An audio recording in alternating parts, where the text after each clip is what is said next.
Yes. Hello. Oh, welcome in. Yeah, but please do welcome yourself. Come on in. Don't wait for us to welcome you. You're already welcome. You are eternally welcome here, audience members. Guess where you are? You're at the rigmarole. Yeah. Ladies and gentlemen, you may be asking yourself, if you've never seen this before, what is the rigmarole? And because some of you have, we'll go through it kind of quick. The rigmarole is a long-form improvisational comedy show in which we will take 3 suggestions from you, the audience, at the beginning of the show. We'll put up 3 different prompts on the screen. You have the chance to respond to those prompts via Facebook, Twitch, and YouTube. Let us know if the Facebook one is being weird, because in the past it has been weird. So, just putting that out there. Once we get those suggestions from you, we will pick the 3 that we enjoy, and we will integrate them throughout the show. One probably towards the beginning, another towards the middle, and another towards the end of the show. We will use those suggestions to be inspired, and we will spin out from them, weaving our own tale into a joyous and wonderful place. Technically, there are a couple things you should know. We play a variety of different characters, and it's just us, but don't be fooled. We're going to be playing lots of different characters, and the way we do that is this is how we signify entrances and exits, by turning our cameras on and back off and back on. We can also leave a scene in the middle of a scene and come back on as a different character, and we also allow ourselves the liberty to play each other's characters. So if Marc establishes one character and then it comes to later in the show and I want to play that character, well, I'm going to go ahead and do that, but I better do it well so that you know what's happening. I hear the sound of that bell. If you hear that sound, it means that one of us is signifying to the other, hey, let's stop doing that and let's do something different. I have an idea for a different scene, a new character, or something that is inspired by something that just happened or something earlier in the show. Tonight with us, we have the glorious and stately Marc Little. Oh, and with us, we have the romantic and haptic Kerby Joe Grubb. So haptic. I don't know exactly what it means. Without any further ado, here's our first prompt. If you had a billboard, what would it say, do? What would it be a picture? What would it be trying to tell you as you drive by on the highway or wherever your billboard would be? What's on your personal billboard? That's right. This question is brought to you by concrete. Concrete. When you need a hard surface, concrete will do once it's dried. Go to concrete.com to order a bag of dust, which eventually will become the surface you're hoping for. Concrete. It's better than it sounds. Absolutely. Marie, from Laurie, live now is the suggestion. What was the prompt? Maybe it's live now. Oh, what's the prompt? I don't even remember. Sorry, yeah, it was if you had a billboard, what would it say? Okay. Live now. Oh, very good. I like it. Oh, please drive fast. A beg, a simple quest, shun. Just a hurry along there, Sunday driver.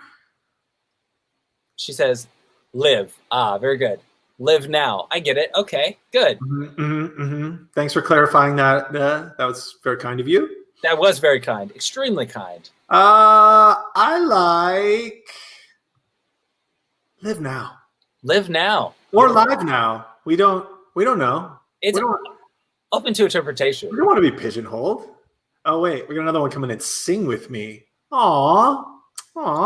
I'm glad you read it because I thought it said sign with me. It says dyslexia is real. Okay, well, now we got a new contender. Sing with me, live now. What are you feeling? I think I'm going to go sing with me. Okay, beautiful. I'm switching it up. I'm changing directions there. I'll pop it in there for you. Pop it in there for me. What do we got next? Mr. Man? We have a very great prompt. Take it away. What invention are you most looking forward to in the future? Of course, there are many things to come. Which one are you most looking forward to? This prompt is brought to you by the future. The future. What am I going to do? You don't know. You're going to have to wait till it happens. The future. That's right. It's also brought to you by Fast Shoes. Need to run fast? Buy Fast Shoes today in case you need to run fast. Fast shoes. The speed is in the shoes. That's right. Oh, okay. We've got old-fashioned butter churners. That's what we're looking forward to in the future. Okay, very cool. Very cool. I like it. Instant Starbucks coffee pills. It's called Adderall. But yes, absolutely. They already have it. No, that's fun. Okay, instant Starbucks coffee pills, $4.50 a pill. Let's go. For the low price of $4.50 a pill, you too can feel slightly energized for a while and then crash. Hard. Crash, yeah, extremely hard. I kind of like old-fashioned butter churners. Oh, I knew it. You love old-fashioned butter churners. I'm so old, also old-timey. And our third prompt of the night is, what did or does your grandmother's house smell like? This prompt is brought to you by smells. Smells. Sometimes we're good, sometimes we're bad. It's a real crapshoot. Smells. That's right. Thanks. And look, their branding is not good. I just read the cards the way they're printed. Okay? No, and that's specifically what the advertisers have asked for. Yeah, so that's all we can offer you is what they tell us. Let's see. Maria is saying grandmother's house. It smelled like cats. Very nice. Cats and butter cookies. A slight theme here. Old people from D. Sherwood Cook. D. Sherwood Cook. And Rummy Cube tiles from Marie. What is the smell of Rummy Cube tiles? Well, it probably depends on when they were made. Was this one Underground Freeway and not a subway? Is that from the... I think that's for the future. Underground Freeway. Right, of course. Jake Dunham. Oh, Jake. Welcome in, sir. Hello, Jake. Butterscotch candies. Ooh, that is expected. Yeah, that is expected. Appreciated. Yeah, exactly. Add butterscotch candies. Mark, what do you like? I kind of like butterscotch candies. I love butterscotch candies. Let's Beautiful butterscotch candies. To review. Yes. Our suggestions from our lovely viewing audience tonight are 1, sing with me. 2, old-fashioned butter churners. And 3, butterscotch candies. Thank you, ladies and gentlemen. Thank you guys so much. And right now, you get to experience... Hey, what? Come on. It's the rigmarole. Me. Me.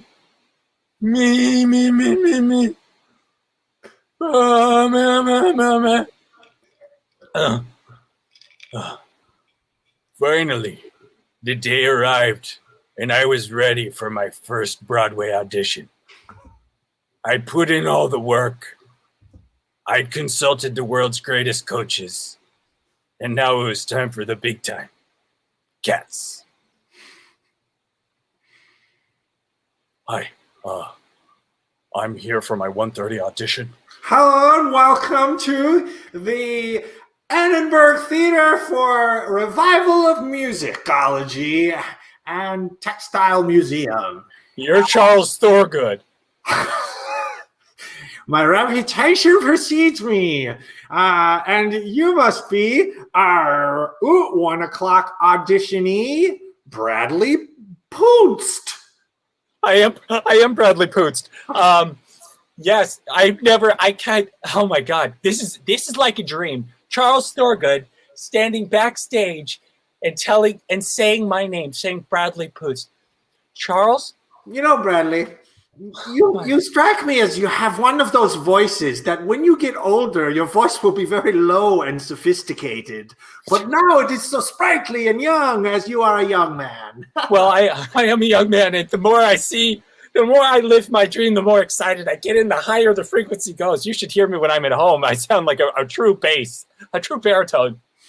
Oh, well, let's wait no longer, Bradley. And right. When you're ready, the accompanist will begin. Okay. One. I told you to count it off, man. Told you to count it off, and I'll go. Sorry, I got nervous. I'm in my singing voice now. Charles, What? I don't know. Yeah. Charles, what's gonna? No, Charles, please. Don't worry. No, All right, Donovan. Okay, let's just. You've been a real problem, Donovan. Okay, you're the best piano player in town, but okay, Bradley's here and he's ready to audition. So if you could just give him your time of day, that would be great. Yeah, Donovan, I apologize. I am here living my dream, and I sorry. I mean, when I get in meow, cats are everywhere. Song, cats are good. Okay, stop. I'm sorry, Mr. Thorgood. What? What? I know I'm just the accompanist for the auditions, but this guy's really shitting on a very beautiful song. Donovan, Hurts my soul. Donovan, please, Donovan, I've waited so long to do this. I remember telling my high school teacher, Mrs. Melody, about this, and she said I could do it one day.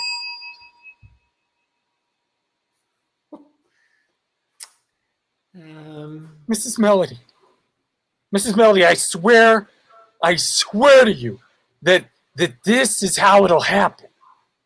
There will be a bright light, and inside the theater door will be Charles Thurgood, and he'll extend his hand to me and he'll say, "Bradley, follow me." He'll say it. Okay, Bradley. Okay. You know what?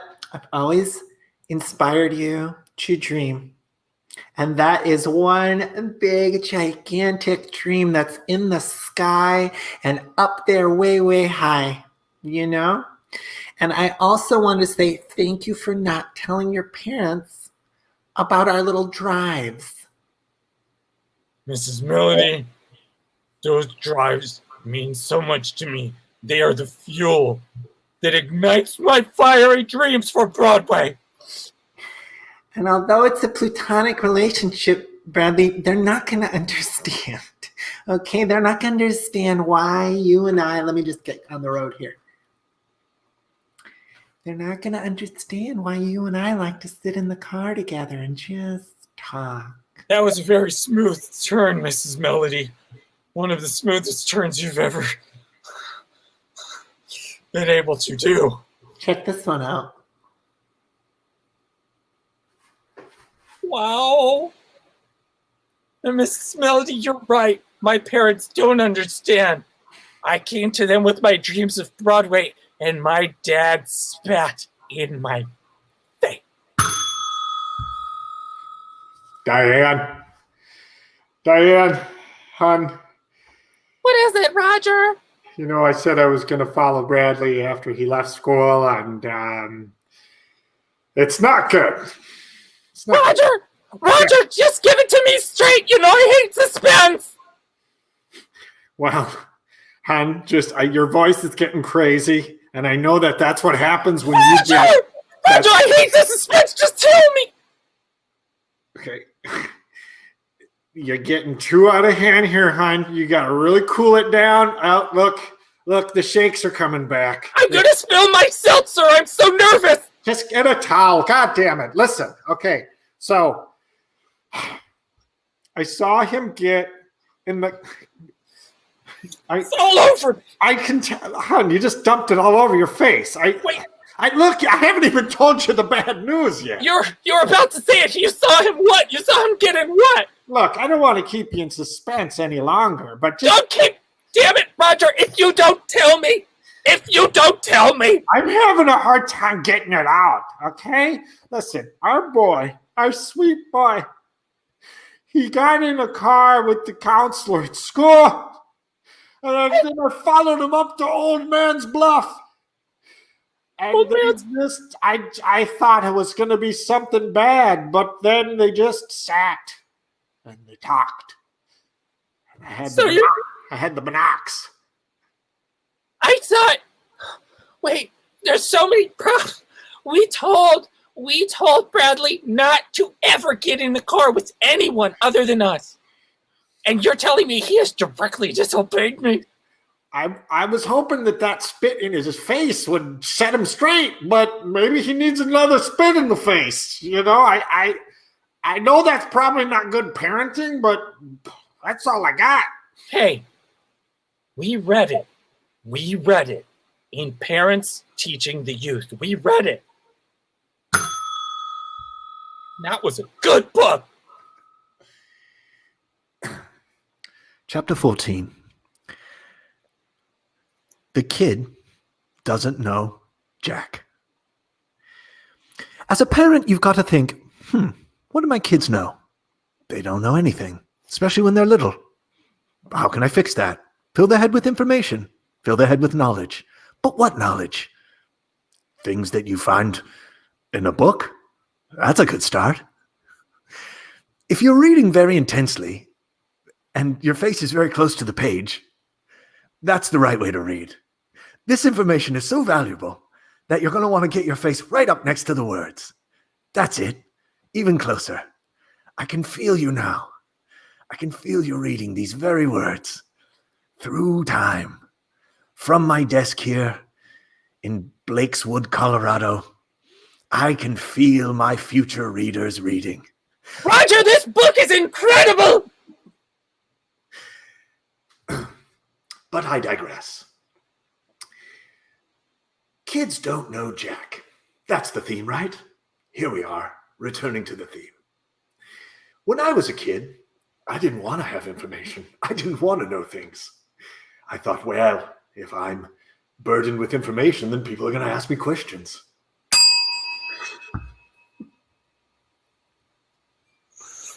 Oh my God. I mean, work as a muse is not easy, but I can't believe you got saddled with the kids' parenting book guy. Well, as a professional muse, I take every assignment very seriously. And as my trainee, Blakely, you're going to have to, first of all, can you put out the cigarillo? It's an outdoor cafe, Tom, please.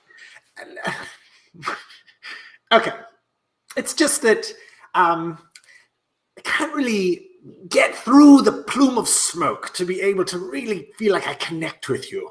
And as my trainee, I feel like we should share everything. No? Well, it feels like you're really trying to lord the trainee thing over me. I already told you I'd pay for lunch. Okay? Can I at least enjoy the lunch how I want to enjoy it? As a trainee, you are allowed to enjoy lunch. Of course. But as the trainer, I will have to. Can you? The cigarillo is really getting to me. My stomach's beginning to turn, and my eggplant salad is looking unappetizing. So would you, if you please. Tom, if you don't like it, I'll get the waiter right over here. We can send it back. I'm paying. I told you. I got you covered. It's about the cigarillo smoke. Okay. Waiter! It's not. No, waiter, no. Is there something wrong? I was afraid you would come back. Well, waiter, my good friend Tom here, who is lording his position over me. I'm a trainer. He's the trainee, and we are muses. I'm a muse. He's a muse in training. I'll be a muse soon enough. You know what that is, waiter? I've heard of a muse. You're the small fairy-type creatures that visit artists and other creators. Not always small, not always fairy-like, as you can see. I think that's a bit of a misconception about muses, really. I meant no offense. I was simply going off what I was taught in grade. Well, you're a waiter, right? So you're a servant essentially. So you really don't have a lot of status. So I don't know if you can really speak to that. You're pretty much a garbage can with legs. Okay, all right. That's a little far. You see, a garbage can with legs. Can I have a moment? I don't come to work to be degraded and be rated by muses, by overgrown fairies. Thank you. I actually have a very promising knitting company that I've recently started. We make scarves. So you're not talking to a waiter, you're talking to a scarf maker. Oh, a scarf maker. That should take you straight to the top. Yeah. Listen, waiter, I'm wondering, do you have a dish that goes well with Scarf maker? Okay. Current waiter, future scarf icon, do you please have a dish that mixes well with cigarillo smoke that's in someone's face? We have a hickory chicken sandwich, which might fit the bill. Although you seem very angry, I will take it. Yeah. Bring him to, all right? Now skedaddle, you little...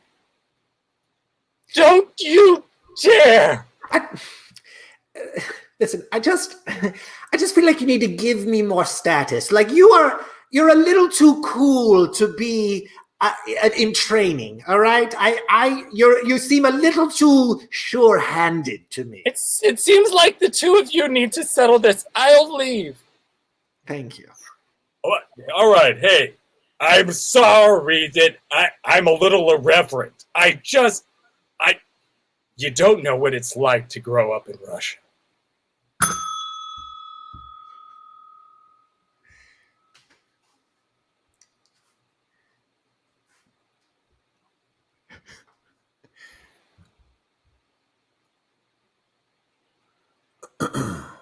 Churn, churn, churn, churn, churn, churn, churn, churn. I don't know how much longer I can churn, Randolph.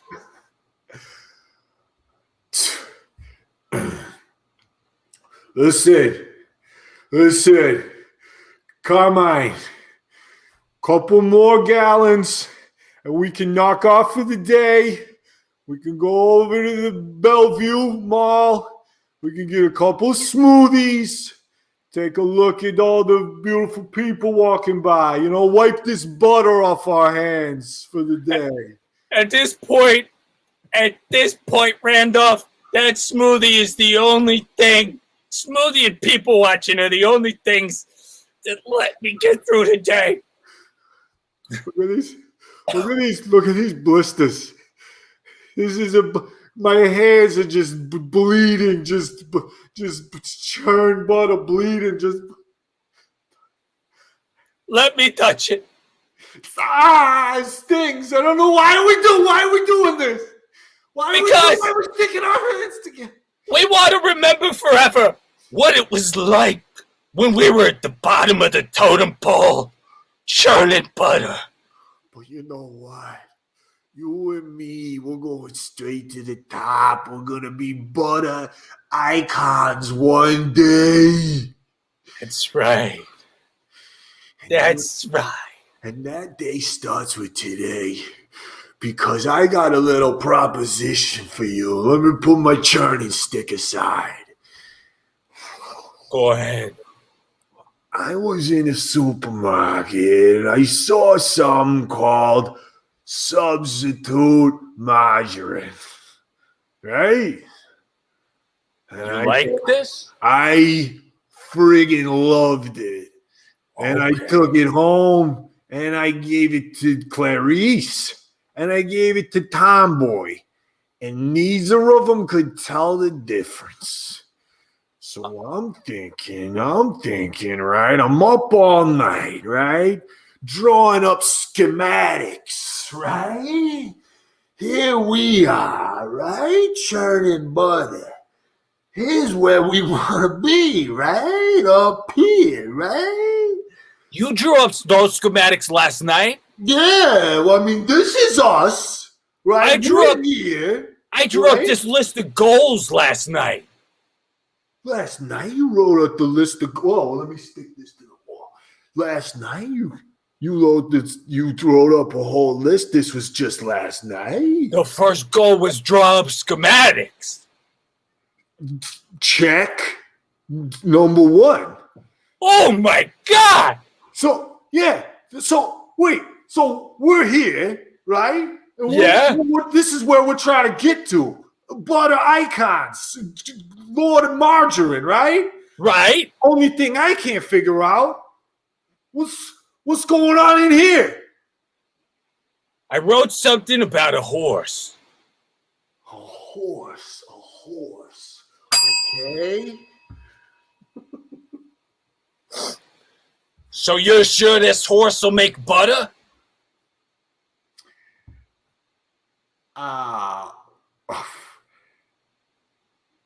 Oh, I understand. Yes, the horse makes butter. Yeah. Loads of it. Okay. You're a breeder. Your quotes give me a little bit of pause because I'm looking to take over the margarine game with my number one amigo Randolph, and he told me we needed a horse. So right. Margarine game. Absolutely. This horse will lead you right to the finish line of the margarine game. Yes, correct. Are we talking organized crime here?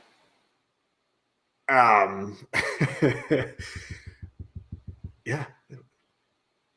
Oh. Well.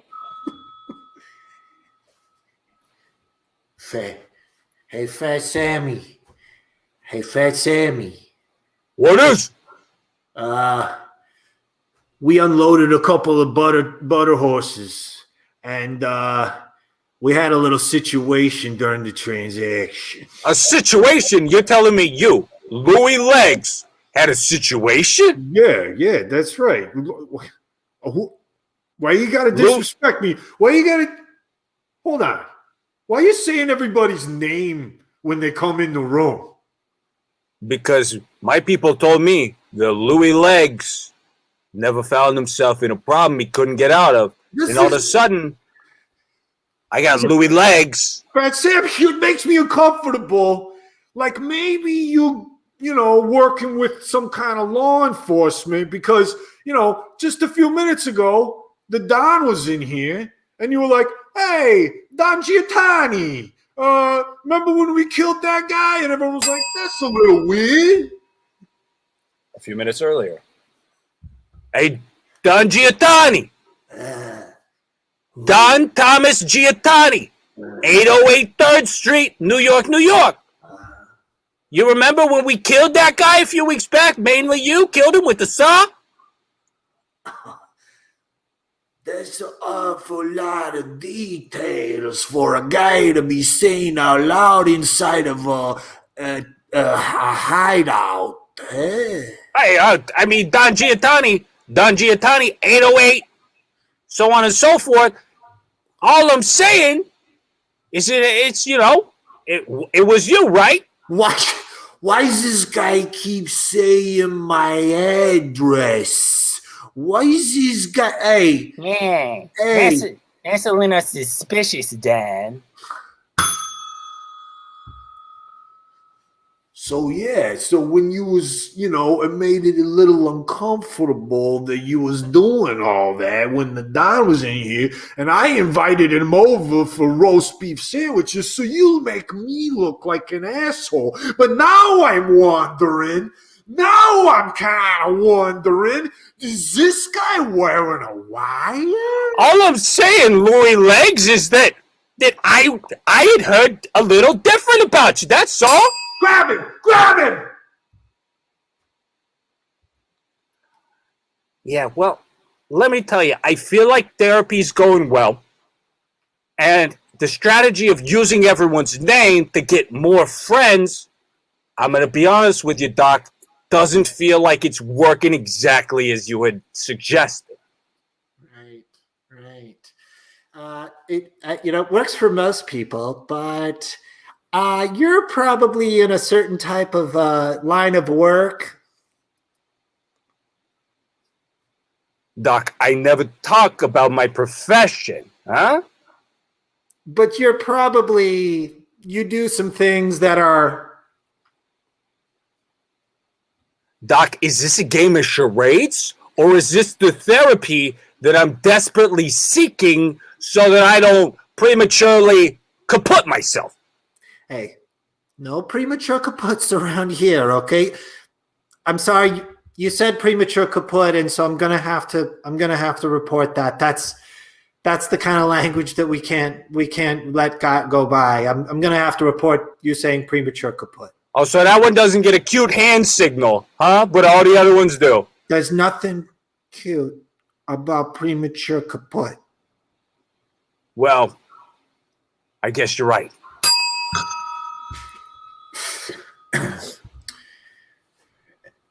And in premature kaput news, Thomas Jensen, survived by his wife Clarice and their two boys Jim and Jam, died today premature kaput today at the age of 73.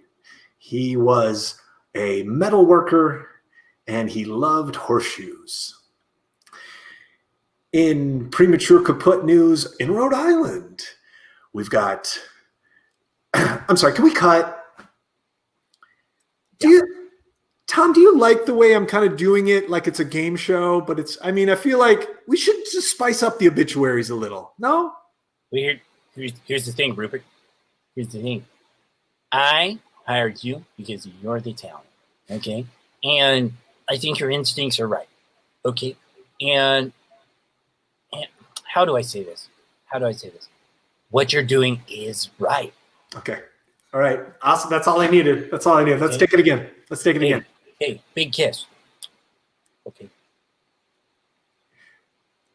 Action. No, I'm sorry, Tom. Can we cut quick? That's a cut, everyone. That's a cut. Yeah. I'm sorry. Can we? Yeah. Did you say big kiss? I was just...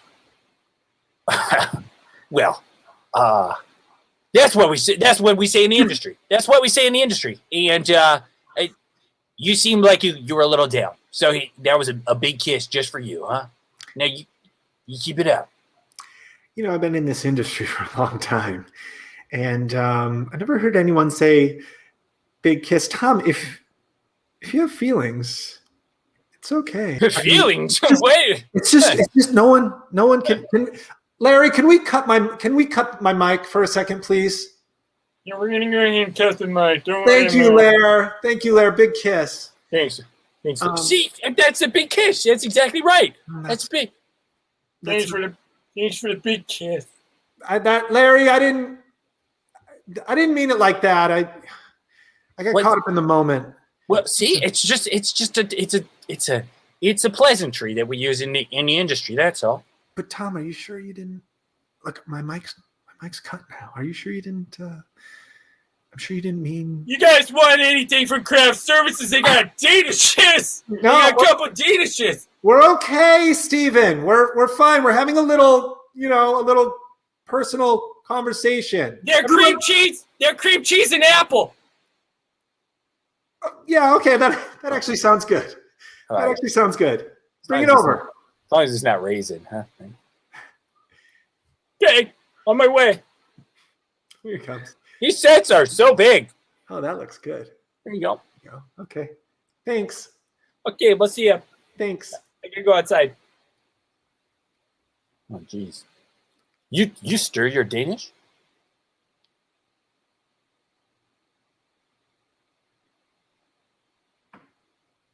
I knew it.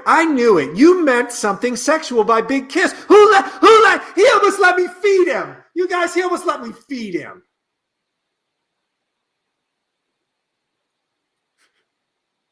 I can't believe that.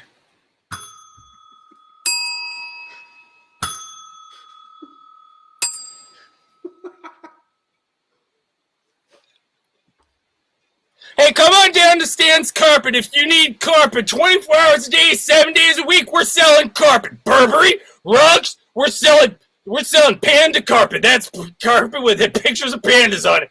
We don't even care. If you're in the neighborhood of Chinatown or you're in the neighborhood of Uptown, Downtown, doesn't matter. Come on down to our carpet shop and pick up some carpet. Hang it on the walls, hang it in the halls, hang it on your balls. I don't care. Maybe you heard my brother's commercial for Sam's Carpet. Well, I'm here to tell you that he's a real sideways dealer. And he actually stole a bunch of my inventory. But we still got a bunch. My name is Kyle Fastbody, Stan's brother. And I am right next door. So come into Kyle's Carpet and figure it out. Yeah, this is Sam. Sam Fastbody here back. I just wanted to give a quick rebuttal to my brother Kyle's commercial. Kyle claimed that I stole some of his inventory goods, and yes, that's true. But when we were 14, Kyle stole my remote control car, and this is simply payback. I told him I'd get it back when he least expected it, and he least expected it now. So, as most of you will understand, I'm in the right. This buying commercials in order to have an argument is getting really expensive, but I don't care because my brother can't go around slinging around fallacies that did not exist and never happened when we were a child. In fact, there was a treehouse one day that I had built construction and I knew that it was keep out little brothers. But you know what? What's the very first person who set foot inside the treehouse? Yeah, you guessed it.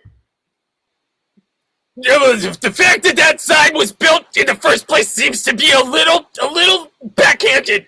If I had a little brother, which I didn't, I would have treated him with some real dignity. I would have taken him to the moon if I had a rocket ship, and I would have taken him to a candy shop if I had a nickel. Oh my God. Have you seen those commercials with the two brothers that are arguing? And it's like one commercial and the one's brothers, and they've just they're crying. What's wrong with those guys, first of all? And second of all, I watched them out of sequence, so I didn't know what was going on. How do they expect people to be able to see what's, you know what I mean? How am I supposed to know? It's an argument. It's clear that they had no preconception of how it would turn out. They thought it was like a direct back and forth video message or something. Yeah. And it's funny. A buddy of mine works for the ad agency that put those commercials on. No, Jamie, no. Look, I mean, I know I always say this, but we're so much smarter in Australia. We're so much better than them. I mean, Tristan, I know you always say it, and you say it because all you do is tell the truth. That's because I speak truth, mate. Well, by the way, while we're in the dressing room, does the jacket look good? It looks really good. And you know what? I'm so proud of you. I'm so proud of you that even though my sister is a fucking nightmare, yeah, she is. Stuck it out, mate. And now I get to call you brother-in-law, you know? And I'm going to get a little choked up right I'm gonna get on a chain, alright? She said, hey, Tris, I stayed in the marriage so that you and I would be brother-in-laws. I remained brother and sister with my sister so that I could hang out with you, mate. And I appreciate that more than anything, mate. And it reminds... I can't even tell you. I'll take the jacket. Hey, he'll take the jacket. I think you're going to look so good at the wedding, mate. And hey, listen, I want to say something to you, and I've been wanting to say it for a while.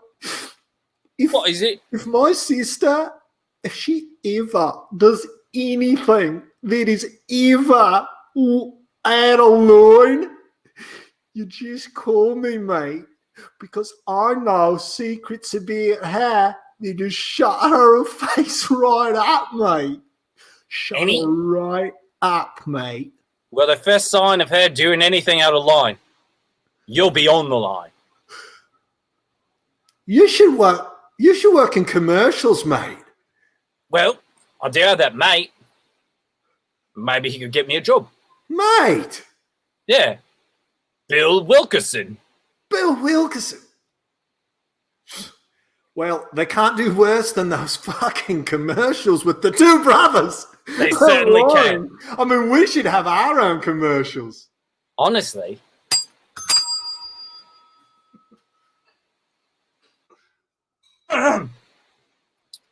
Sweetheart,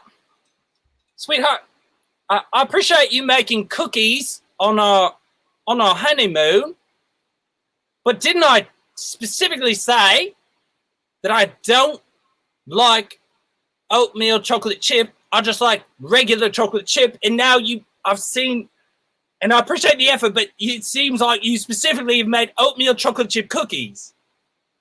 You're never going to be anything. You're never going to amount to nothing. You're a sorry excuse for a man, and your feet smell really badly. Well, okay. Your hair's always greasy. Your breath is bad and stinks. You keep rubbing your nose. You're a real sight to behold in the morning. Okay, okay, Corinne, is this just the hunger talking, or why all of a sudden are you tearing me apart? Now that we're married, it's no holds barred. Well, I'm calling you brother. I'm calling Tristan. No, don't call my brother. I'm calling Tristan right now. Don't you dare call my brother. Don't you dare call my brother. Such a big phone. Stop dialing. There's so many numbers. Be quiet. I can't tell if it's ringing. I have the volume on very loud. It is ringing. Bring. Bring, king, king, king, king. Yeah, hello. I didn't look at my phone before I answered it, so I don't know who you are. Who is it? Tristan, it's your brother-in-law. Ah, mate, how's it going? How's it going? Day after the wedding, hey? What's going on? Well, guess what? Everything you warned Wait, me about. let me guess. Okay, guess. I've got nothing. What happened? No, give it a try. Corinne spat in your nostril. Well, that's warm. Stuck a pin in your eardrum. Okay, it's not quite that bad, but she actually made chocolate chip oatmeal cookies when I specifically said I don't like the oatmeal in them. I'm more of just like a regular chocolate chip cookie guy. I'm sorry, mate. On behalf of my whole family, I apologize for my sister, mate. She's a wicked person. Well, it may seem like nothing, but when I was young, my mom actually died in a tragic oatmeal accident.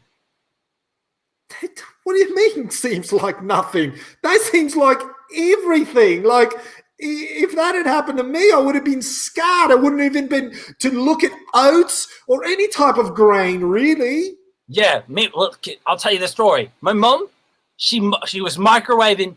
She made 8 servings of oatmeal. She was real hungry, and she microwaved it for 8 minutes. What's my brother saying? Did he tell you secrets about me? I think he's getting there. What's my sister saying? Is she asking if I was saying secrets about her? She knows I've got the goods on her. She knows. Put Corinne on the phone. Okay, hold on. Let me give it. By the way, I want to hear this story, mate. I want to hear this bloody story, mate. I do. Oh, it's bloody. All right. Let me hand the phone to Corinne. Okay. Who is this? Is this you, Tristan? Hey, love. How's it going?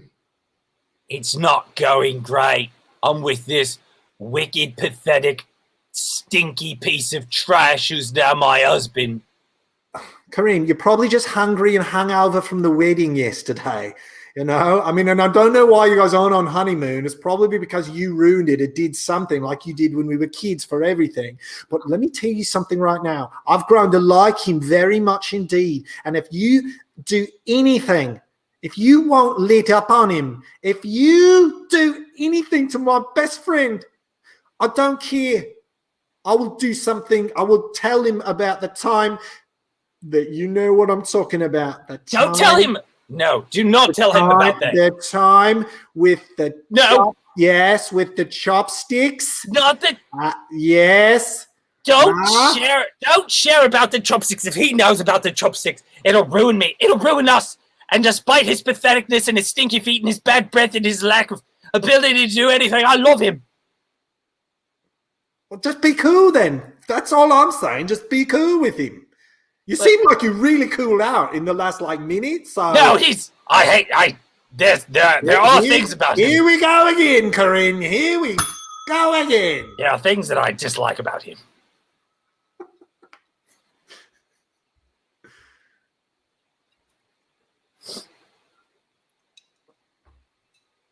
Well, you can have one, Charles, but only one. Because the butterscotch will catch up to you.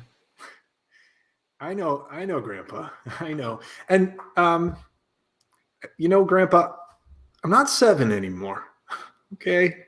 So I can have probably 3, you know. Well, I'm not 4 years old, so you don't need to tell me how old you are, you little prick. Look, I drove all the way up here from the Florida Keys just so you and I could hang out. And I feel like you see me as a little child. I mean, I walk in and the first thing you say is you can have 1 butterscotch candy. And I'm like, okay, we're not off to a great start here. Well, you regret moving down to Florida then? Yet? No, well, I do not. I do not at all. Grandpa, do you know anything about the Florida Keys? It's fucking paradise, okay, Grandpa? So don't try to tell me that Shady Lakes is better than the Florida Keys. Well, I told you since you were actually 7 that Florida was just a place for panhandlers and hellhole elitists. Shady Lakes is a beautiful property with beautifully manicured lawns, and our trash is taken out regularly by a wait staff. And if you can't see why that's great, then you have no place in my will. Grandpa, your ideas are too old, okay? And if you're gonna live in this day and age, you're gonna have to update your software, so to speak, okay? And now that's why I brought this machine. That's right. I brought this machine, okay? What is that? Look, people have been waiting for this invention, okay? This is the invention that people have been waiting for, Grandpa, okay? Is it a billboard that says "Live Now"? No, it's not a billboard. How could I have a billboard, Grandpa? It's a device that you put in your eye on your eye. That's an Apple phone? It's not an Apple phone, Grandpa. Okay? It's not an Apple phone, okay? Welcome to now, not 20 years ago. God damn it. Listen. You watch your tongue around me, boy. Fuck shit ass dicks. I'll call the help and I'll get him in here and I'll have them strap you down. But go ahead with your little invention, you little. No, you you know little what? Go ahead, computer No. nerd. No. Go ahead. You're so close-minded. You're so close-minded, old man. You can't see past 5 inches in front of your face. Give me the butterscotch. Give me the butterscotch. You didn't go to Give me the Give my butters. Give me the butterscotch. Give it. Stop it. You give it back to butter. You give me the butterscotch now. You're taking an old man's butterscotch. Other than the beautifully manicured lawns and the poolside service, the weekly trash takeouts, the butterscotch was all I had to live for, Tim. There was only the butterscotch, and now here you are with your trashy Florida face. No!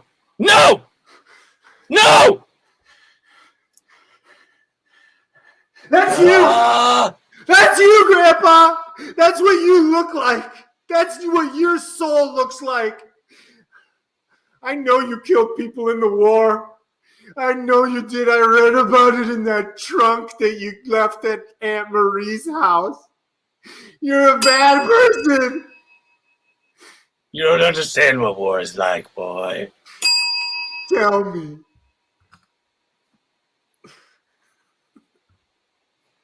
Day 7 of war. Killed someone again. Shucks. Planning to do it again tomorrow. Getting pretty good at it. And I get a bonus. The corporal's pretty nice. He gave me some flan. He said his mom used to make it. I asked, "Is your mom Irish?" He rolled his eyes. Planning on killing someone the day after tomorrow, too. Because we're out of coffee. And my socks are wet. You wouldn't do anything different if you were in this position, future reader. So don't be such a stuck-up bitch about it. Sincerely, Ernest Hemingway. Just kidding. And in these war letters from Hemingway, we see the man behind the man. We see the hurt and the pain and also the plotting to kill people.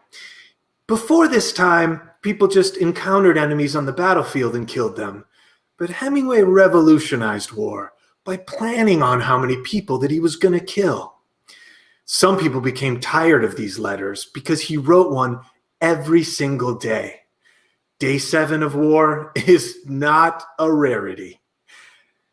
Every day he was in that war, he wrote a letter to future readers. And while it's nice to have this pantheon, this collection, historians agree, Ernest, it's a little much. Up for action today, ladies and gentlemen, is Ernest Hemingway's Centerpiece of Majesty. Days of War, Day 12. 2 + 1 is 3. 3 is a lucky number. Day 12 is one of the highest regarded letters. It includes what Ernest ate for lunch. We'll start the bidding at 1.1 million United States dollars. Yes.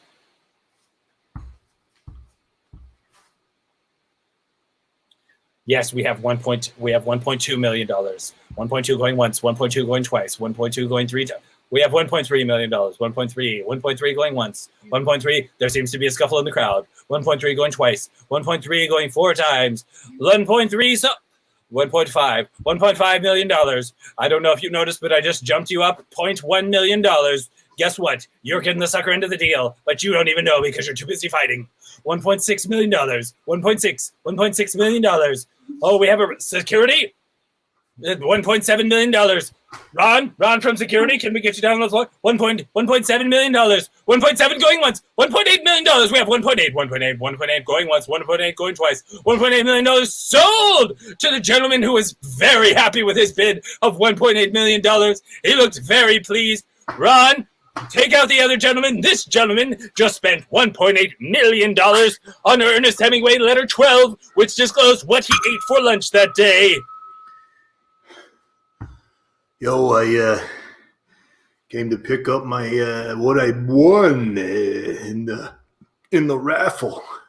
Absolutely, sir. Absolutely. All we need is your $1.8 million, and you can have letter number 12 disclosing what Ernest Hemingway ate for lunch that day. Whoa.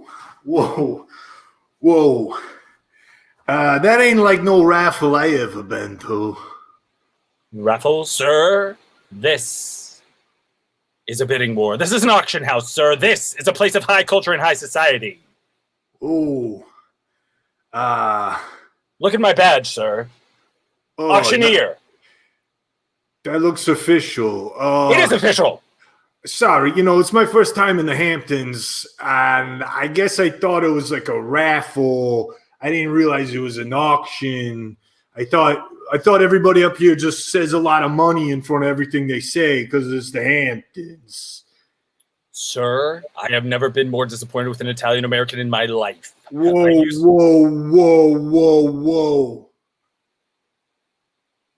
What about Jimmy Cheese and Easy? He was pretty disappointing. Jimmy Cheese and Easy. You don't know the story of Jimmy Cheese and Easy? I mean, I'm less disappointing than him. You're definitely less sporting than Jimmy Cheese and Easy, and I barely know the tale.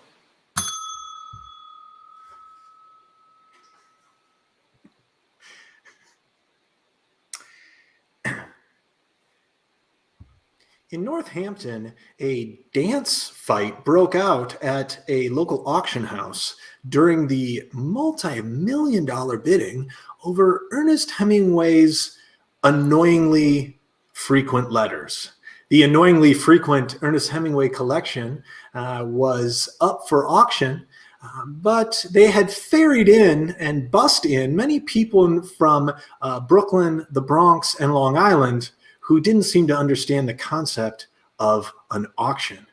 The dance fight broke out, and while onlookers thought it was staged entertainment, it was, in fact, a dance fight to the death. We go now to the scene where Chint Flintman is reporting, who's got... Well, Chint, I'm sorry, you broke up there. Is your feed live? This is Chint. Chint, it's Delick in the studio. Can you hear me?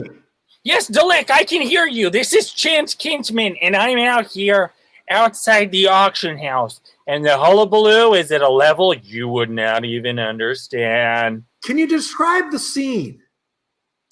Well, the building seems to be a bit of a mid-century modern piece. There are some beautiful wooden scaffolding around the outside as it seems the roof is getting an update. Recently, as you know, there was this winter storm and it knocked loose a few shingles. Oh! Fortunately... Whoa, camera! Hey, what's up? I'm on the news. What's up? Hey, Grandma. Hey, I'm coming over for dinner tonight. What's up? I'm on the news. I'm on the news. News. I'm on the news. Sir, I am first and foremost an architectural reporter. You will have to keep your I'm on the newsing to yourself. I'm sorry. It's just sorry, Dent. I'm on the news. Son of a...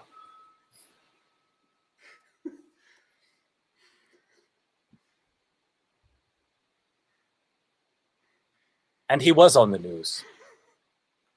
And when he returned home, he was a local star.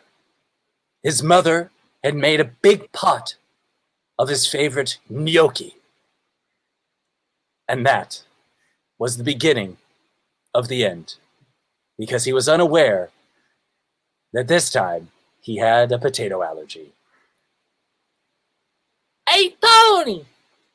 I made you your favorite gnocchi. Go ahead, have a big bite. Hey, Celeste. My God, this smells beautiful. It smells beautiful. Do not call your mother Celeste. I don't care how old you get. You call me mother. Okay, I'm 22. All right, I just got back from a free bus ride to the Hamptons, so I'm calling you Celeste because Fine. Look, Fine. hey, I can't go around calling you mommy, you know? Not anymore. Take off the second M and the Y. Just call me Mom. Everyone calls... Look, I can't call you the lady who used to let me suck on her tits. I can't call you that. No one's asking for that. All I'm saying is Look, call me the guys are Mom. all going to make fun of me if I call you the lady whose vagina it came out of. All I'm saying is call me Mom. Oh, my That's God. why I can't, how would that look if I said, if I was like, I got to go to dinner tonight at the lady's house who I grew inside her belly for 9 months? How would that sound? I swear to God, I think you might be allergic to something in the gnocchi because it's not making it through your head what I'm saying. Who's allergic to gnocchi? Nobody's allergic to gnocchi. You know what? Fine. I see your throat swelling up, and your eyes, and your face. But guess who's gonna let you die? Clarice, or whatever the hell you called me. Mom!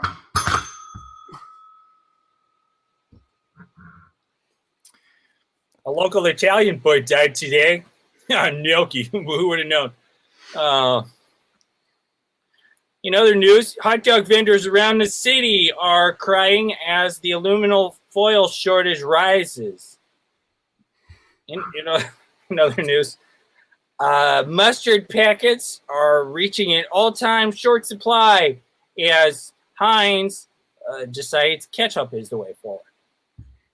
Thank you, Greg. We'll be right back to Des Plaines public access news right after these commercials. Thank you, John. The commercials are coming, everyone. Hey, ever think about taking a ski lift down to the river? Me too. That's why I have all these ski lifts. I'm Jed Flamperton. I own the local ski shop here in Des Plaines. Jet skis, that is. Come on down, 2 for 1. Got a fat grandma who can't get around very good? Take her on a jet ski. Got a little kid who likes to go fast and might hurt himself? Jet ski. Love to go fast on water, but don't want to get hurt if you fall off? Jet ski. Come on down. Just call 1-800. Come on down. I called 1-800, come on down. I went down there with my grandma, and I can say the people at 1-800, come on down are accommodating. They're inviting. We decided to have a picnic on the water, and they provided a waterproof floating blanket that allowed me and 4 of my closest friends to enjoy sandwiches on an uneven surface. And it has never had a more pleasant experience in my life. That's why I fully endorse 1-800, come on down. Welcome back to Des Plaines Public News Access. A word about our one sponsor, Jed's Jet Skis, and come on down. Jed's Jet Skis is under investigation for embezzlement of tax fraud and liability insurance. We go now to the lawyer who wrote up this brief. He graduated law school. Oh, is he? I'm sorry. Is he not? Hello? We're live on the air. Is he not? Are you? Oh, I'm sorry.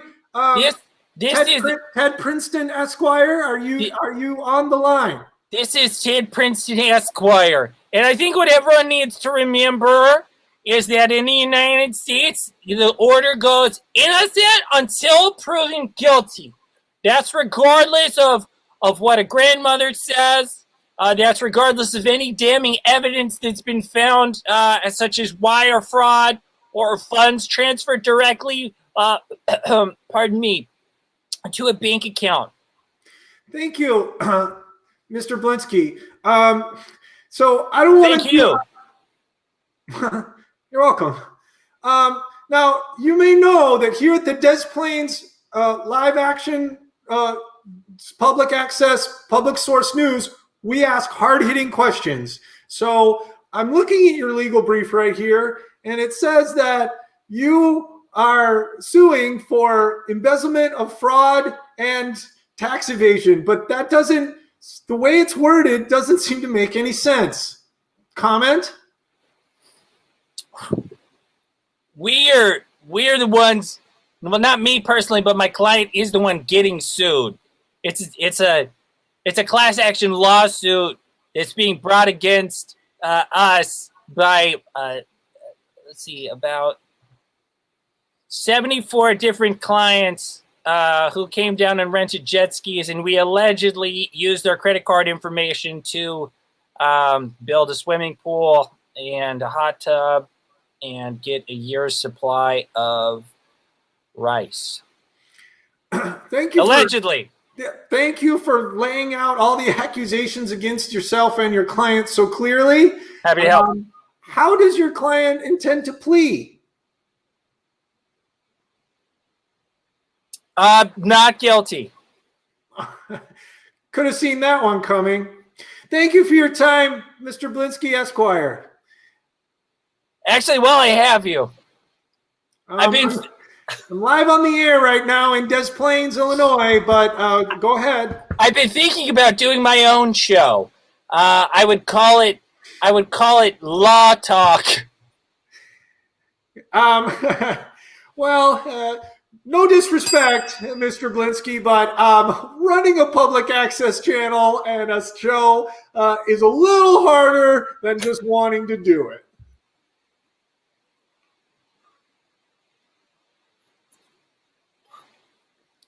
You know, with this great invention of electricity, people will be able to tell their deepest secrets across the world. I don't know how yet, but because all I've come up with is electricity. But I, Nikola Tesla, know that people will use this to do something amazing, to enrich the world, to enrich the lives of themselves and others, to forever combat mediocrity. Combat mediocrity. I'm Nikola Tesla. Einstein. Look at me. I'm Nikola Tesla. I'm just like you, Nikola. Just like you. Who are you, Thomas Edison? You stupid. Is that who you are? That's right. That's right, Nikola. It's me, Tommy Edison. Your worst nightmare. Didn't you just... I got to work on my mocking. Didn't you get... I was just mocking you. Didn't you get that? So you're just a random person. You're just a random person who also happens to shop at the wire and electrical parts store. No, I'm Thomas Edison. God, have you not heard of me? I thought for sure I sent a carrier pigeon saying, "Hey, Nikola, you and I are in a race to see who can change the world." And have you not checked your carrier pigeon? Jesus Christ. No, I've heard of you. I mean, I've never seen you. When's the last time you checked your carrier pigeon mail? I've been busy. I've been doing projects. I've also been busy. I've also been I've been tying keys to kite strings. I shouldn't have told you that. What, you think you're Benjamin Franklin? Keys to kites? You're doing keys to kite string? Are you serious? Ben Franklin stole that from me, okay? He stole that from me, okay? Look, one day people aren't going to think about the name Tesla at all. They're going to only think about the name Edison. And I just want you to know, stop gesturing while I'm trying to tell you about listen, you Italians and your gestures, you know? I'm just saying.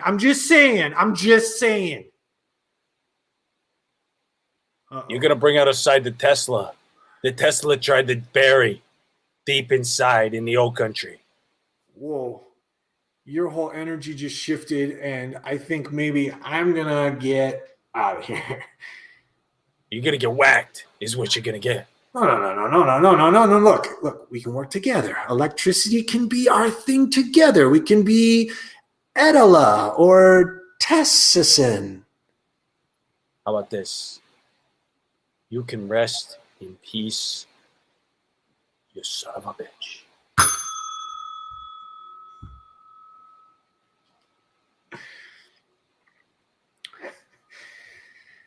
And Nikola Tesla punched Thomas Edison right in his face.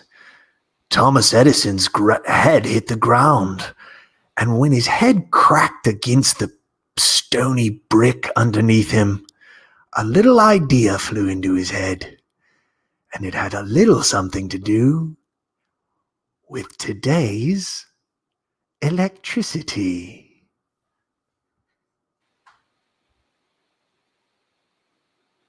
Yes, it did. That's right, kids. Thank you for listening to the audio tape of Nikola Tesla versus Thomas Edison. If you'd like a copy, feel free to meet me in the back. I recorded all of these off of YouTube onto my 4-track player last weekend. I love your presentation. Looks like nobody else came to meet you in the back like you had offered. Go ahead. Sorry, I was just gonna say you may have seen me at all your shows. I'm kind of a fangirl for your very exciting talks. Even though I'm only one of the only audience members who ever shows up at the public libraries that you speak at, Don't put yourself down like that.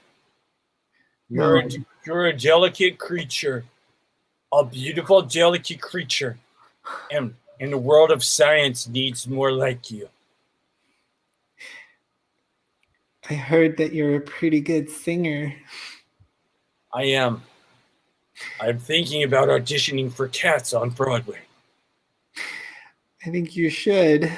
But before that, I was hoping maybe, since I've been stalking you around and reading your Wikipedia page and also talking to everybody you grew up with, You've done a lot of research.